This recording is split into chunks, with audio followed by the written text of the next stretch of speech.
Hey,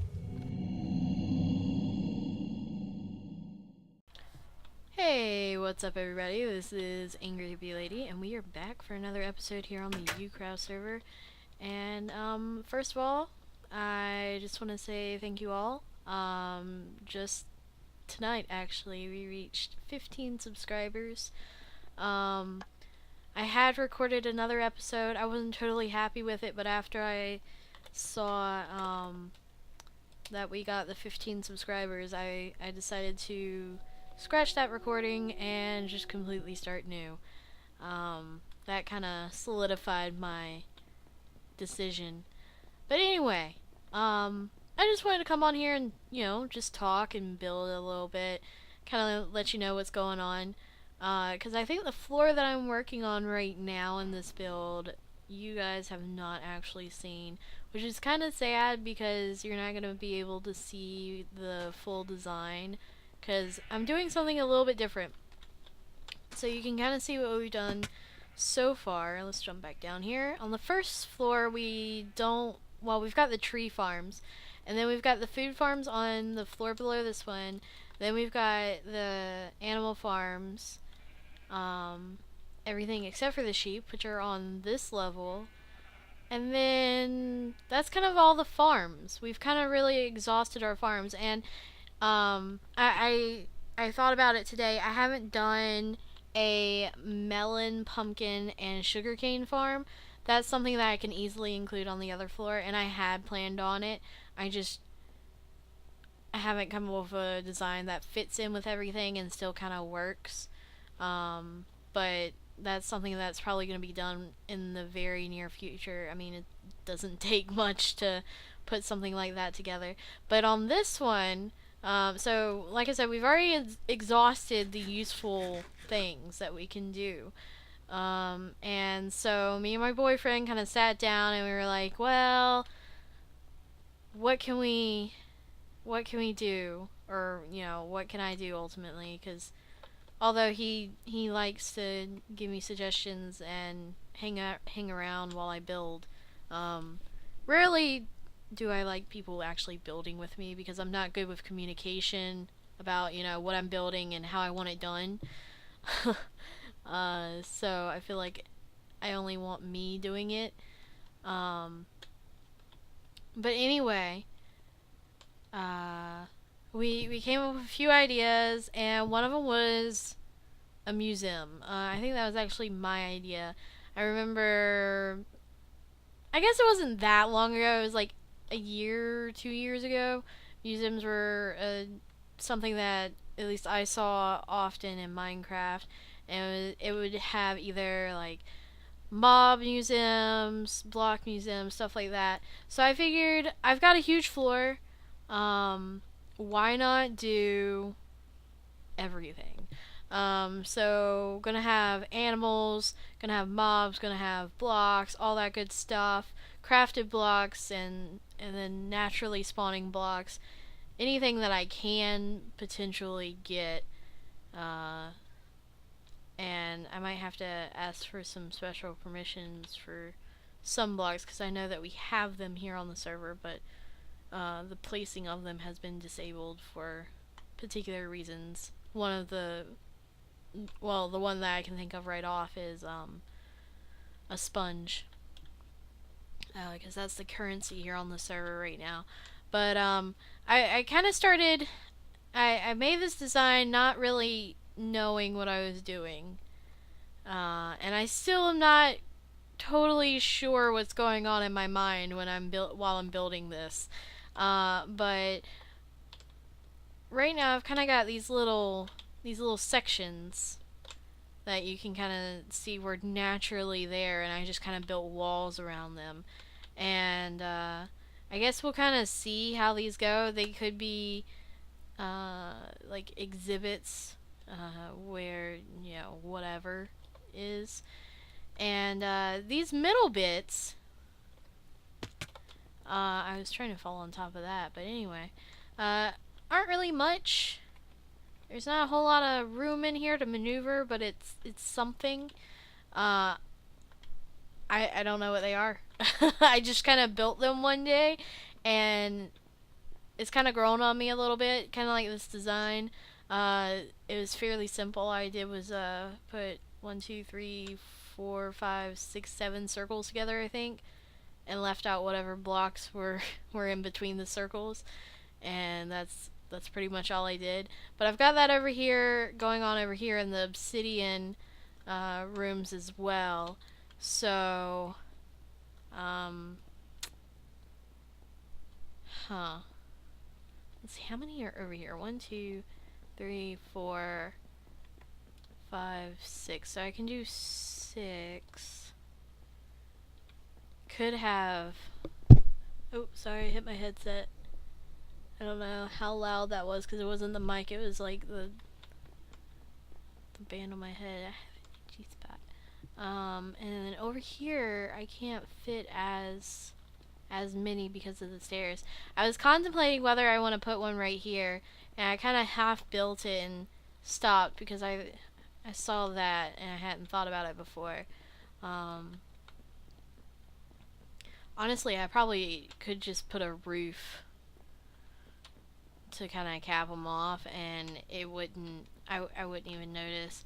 Let's go ahead and I've been farming some obsidian for a little bit while I was just idly trying to figure out what to do. Did I just do that wrong? I did. Pretty sure I did. Good thing I have an efficiency pick. Doesn't help much, but it's better than my plain pick that I usually have on me. There we go. And this is right? Sure. I think it's right. Yeah. Okay. It's been a couple hours since I've done these, so I've had plenty of time to forget what I did and what I didn't do. There we go.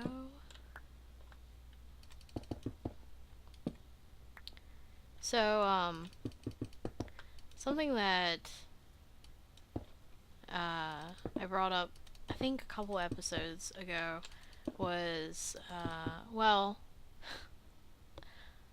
actually I'm gonna have to mess up my scheduling. I just thought about that because I mentioned the 15 subscribers. I might have to play around with my video scheduling. But something that I've mentioned in some episode was that I'm a really big reader, and I've been thinking about it a whole lot today because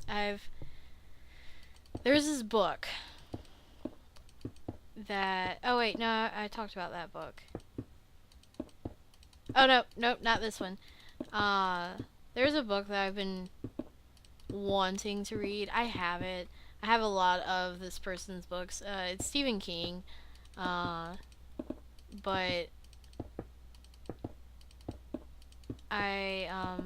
one of the books I keep in my room, I mean, I keep a lot of books in my room, but it's, I think, the only Stephen King book that I have in here, other than his book on writing. But, it's It. That's the name, It. It's about a deranged clown that lives in the sewers, and like the only line I really remember from the movie, I've seen the movie, but was everything floats down here, and it's like this really creepy voice with a laugh after. Made me really scared of drains to the point that I can't actually walk on a drain without getting a little anxious. I mean, I can step on one if I really have to, but yeah, I get a little anxious around them, even though I know that there's no deranged clown down there. Clowns are a big fear of mine, and apparently a big fear of a lot of people. But yeah, it's a book that I've been wanting to read, but every time I turn around, I already have another book in my hand, and I was thinking about it today. Not just that book, but just Stephen King in general. my dad was very protective of me, and when he was around, that is. Not that he was like not around for any of my child, like he was always there for my childhood. He passed away when I was 16. But anyway, yeah, he was super protective of me, and we had always read books together. About 4 or 5 is the first book I remember reading together, and that was Harry Potter. And I was already at the point where he would hand the book over to me. I couldn't read that great. I would have to stop and ask about certain words, but I could sort of kind of read at that point. And so he always had another book that he was reading. I would always have another book that I was reading, but I always wanted to read the book that he was reading. And he would have to keep on saying, no, you can't read this book. It's not meant for you. And, that always confused me, that it wasn't, that I couldn't read a particular book. Because that was probably one of the first things I remember being denied, was this book, And, after being told by my father that I could read any book, and my mother, my mom also, she read to me when I was younger. I don't remember her reading to me after the age of 4. I remember some Dr. Seuss and stuff from her, but that was when I was really, really little. How am I doing on height? I'm doing good. But I finally warmed down at the age of 8. I was like, Dad, I don't understand why I can't read any Stephen King or watch any of his movies. Dad's like, fine. You know what? You want to watch a movie? You can watch a movie. And he goes through all his movies and he's like, here's Cujo. And I remember he was like, you can't watch the movie before it and you can't watch the movie after it. After he died, I went back and looked at that particular VHS, and the both of those movies, before and after, are some kind of porn movies. I learned a lot of things about my dad that I didn't want to learn. Oh, I missed. But anyway, just a little fun fact there. Yeah, so I sat down in the living room and he started the VHS for me, and he warned me once again. He's like, look, seriously, right after this movie, you have to stop the VHS. And he trusted me. He left the room and let me watch it.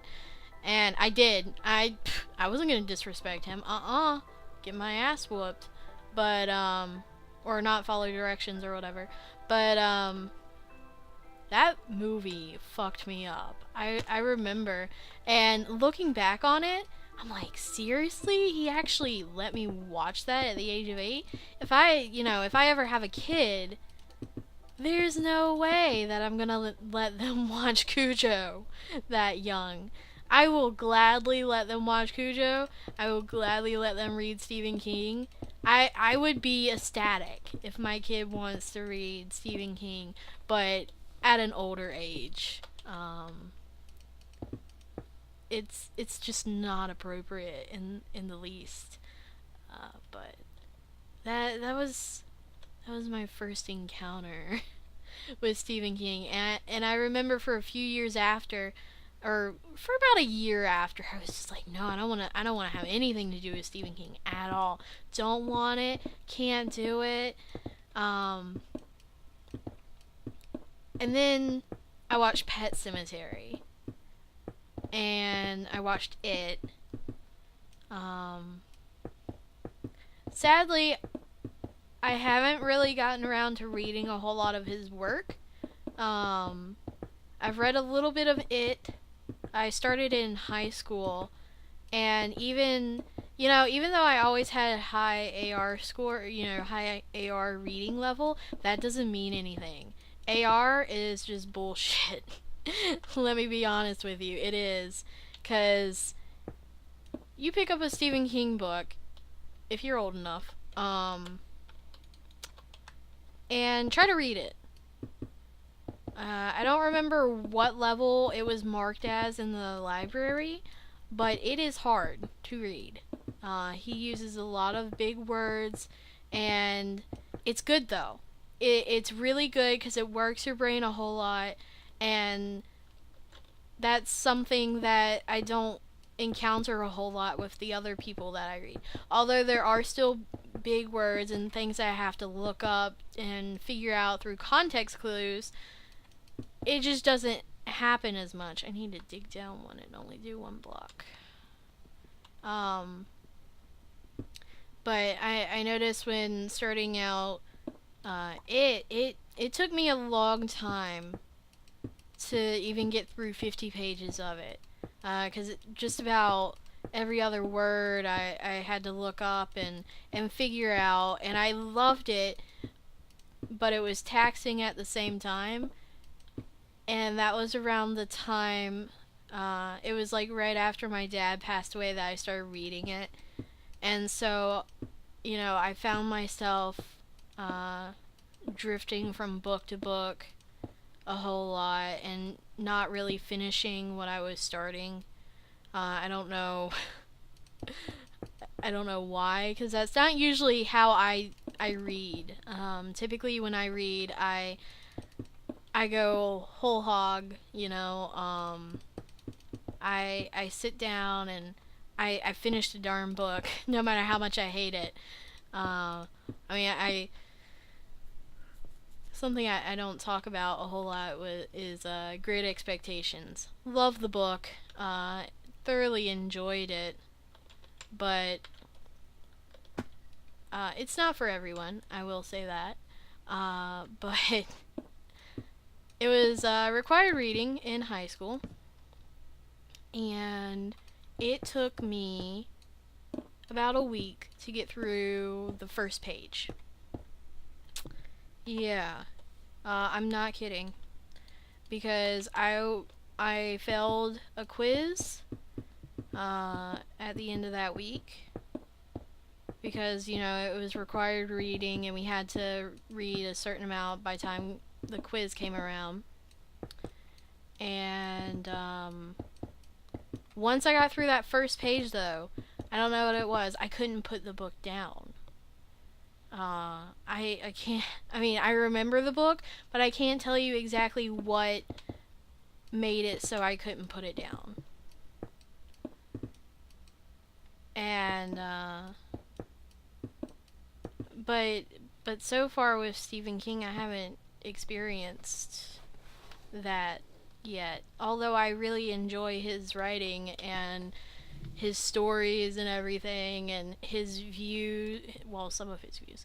I don't know all of his views, so I'm not going to go that far into it. But I really like what he has to say and stuff like that.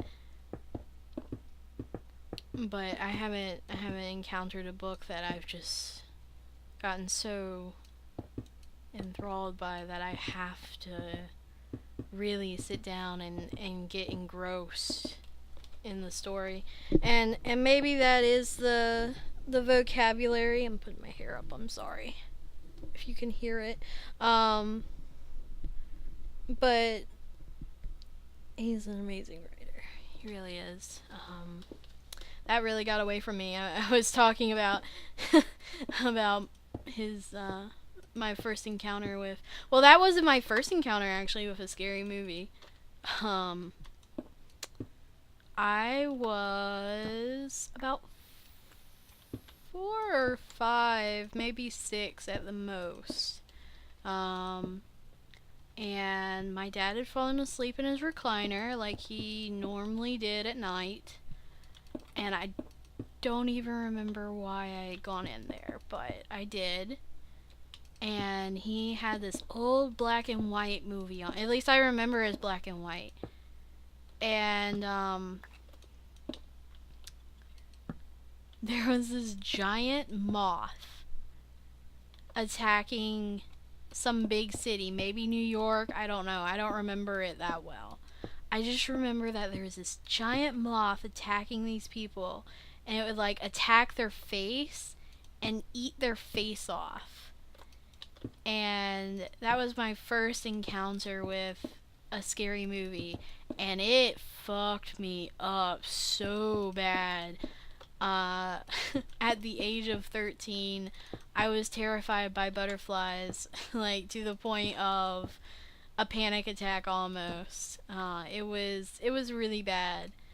Uh, Luckily, I've gotten over that now. My family still loves to make fun of me though. Family's nice. Um, but yeah, that was my first ever encounter with anything scary. It wasn't exactly pleasant. It was completely random. No rhyme or reason why I was in that room, or just why I was awake, because I remember as being really dark at the time, and so it would have been late. And being that young, I shouldn't have been I shouldn't have been awake. I shouldn't have been up and about and around the house. But yeah, that was my first encounter, and probably the reason why, even though the Stephen King movies scared me so much as a child, I was drawn back to them, because I got my first taste of horror at such a young age, and really it stuck with me, and later on figured out I enjoyed it, to the point every once in a while now I go on a horror binge. Horror. It's really hard to say that word and make it sound like you're saying horror and not horror. At least for me it is. I don't know about you guys. But then again, if I watch too many horror movies, it really messes with my mind, and especially since I live alone a whole lot, it's not good. You start to hear things, and especially with the way my dog acts. My dog loves to freak me out. She doesn't know she's freaking me out, but she sure is. She, like, it'll be completely silent, and then all of a sudden, you'll hear this maybe a little creak out in the hallway, or further down the hallway, and she won't do anything, and then all of a sudden she'll just look at the door and tilt her head like something was talking to her, and that's when I just want to nope out of the house and never come back. Oh, there's been plenty of times I wanted to leave this house and never come back. because of weird occurrences that happen, but nothing's made me leave quite yet. It's the thrill. I like the thrill of it. I enjoy the terror of possibly not being alone. That would be terrifying though. To just kind of be sitting here and maybe even recording or just playing video games or whatever, and then something definitive, something that proves that there's something in the house, and I don't know what I'd do, to be honest. I mean, what could I do? That would truly terrify me. as much as I love horror movies and stories and stuff like that, they give me adrenaline rush, and that's all I want from it. I don't want them to be true, because that's just too much. And yeah, whenever a horror movie or story or whatever gets too real, I can't deal with it. Uh,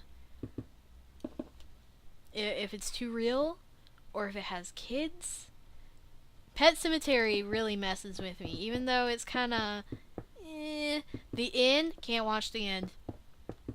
Can't do it. The kid, the evil kid at the end, oh, even just thinking about it makes me cringe. It's terrifying. I need to fix this right here. It's the most terrifying idea to have, you know, your own spawn turn evil. Well, first of all, it's bad enough that he dies. And then he turns evil, comes back, and kills the wife. Right? It's been a while since I've watched Pet Cemetery. But that to me, you know, anything with kids turning evil, can't do it. It's just too wrong in my head for it to happen. Anyway, little challenge for you guys, a little diddly. If you guys like horror movies, let me know what your favorite one is, and where do you draw the line at for horror? What is too much for you? For me, it's evil kids. Let me know what it is for you, if you like horror movies. Anyway, thank you all for watching. I am Angry Hippie Lady, and I will see you in the next episode. Peace out.